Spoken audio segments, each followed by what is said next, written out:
expertise réalisée à la demande d'Adama Traoré, ce jeune homme mort en 2016 lors de son interpellation, remet en cause les précédentes conclusions des médecins qui liaient le décès à la pathologie rare dont souffrait le jeune homme.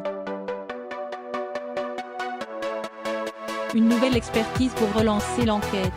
Les conseils de la famille d'Adama Traoré, ce jeune homme mort en 2016 lors de son interpellation, ont remis en début de semaine à la justice un rapport médical contredisant les conclusions de l'enquête.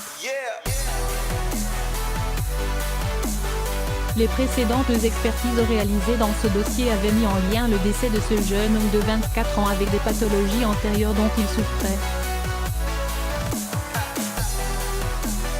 Les 4 professeurs des hôpitaux de Paris, choisis par la famille d'Adama Traoré, avaient pour mission d'évaluer l'imputabilité des maladies dont souffrait le jeune homme dans les circonstances de son décès. Ces experts, spécialistes des maladies auto-immunes ou en cardiologie, balaient les différentes causes qui ont pu être, lors des précédentes expertises, attribuées au décès du jeune homme, plaqué au sol par des gendarmes lors de son interpellation.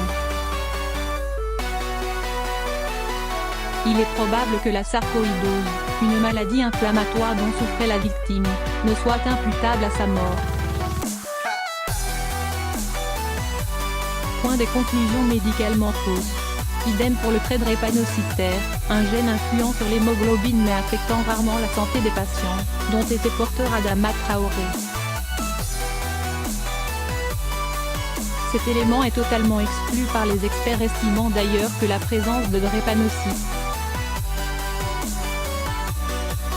est une conséquence de l'hypoxie prolongée ou secondaire à la mort et serait même médicalement fausse car elle ne repose que sur des spéculations théoriques sans fondement scientifique, en l'état actuel des connaissances. La mort n'est pas liée à un problème cardiaque aigu puisqu'aucune anomalie cardiaque n'est retrouvée à l'autopsie, indiquent également les spécialistes dans le rapport. Le stress lié aux circonstances ? Aucune justification scientifique, rétorquent les spécialistes reconnus dans leur domaine, mettant d'ailleurs en cause des conclusions biaisées sur le plan intellectuel, voire de l'éthique médicale. Le syndrome asphyxique mis en cause point dans cette enquête sur la mort d'Adama Traoré, devenu symbole dans la lutte contre les violences policières. 4 expertises ont été réalisées. Ce nouveau rapport, excluant les causes infectieuses, la sarcoïdose ou encore la consommation de cannabis, s'accorde avec 3 d'entre elles pour attribuer le décès du jeune homme à un syndrome asphyxique aigu. Le syndrome asphyxique aigu reste l'unique cause constante dans 3 des 4 expertises et dans le rapport d'expertise de synthèse et dont rôle doit être examiné avec plus d'acuité dans la survenue du décès de M. Traoré, écrivent les professeurs des hôpitaux de Paris. La nouvelle expertise qui a été rendue est extrêmement claire. Elle met en avant la violence de l'interpellation, la méthode d'interpellation, le plaquage ventral, estime Yassine Bouzrou, l'avocat de la famille du jeune homme. Cette méthode d'interpellation est la cause du décès d'Adama Traoré. Les principes de loyauté bafoués.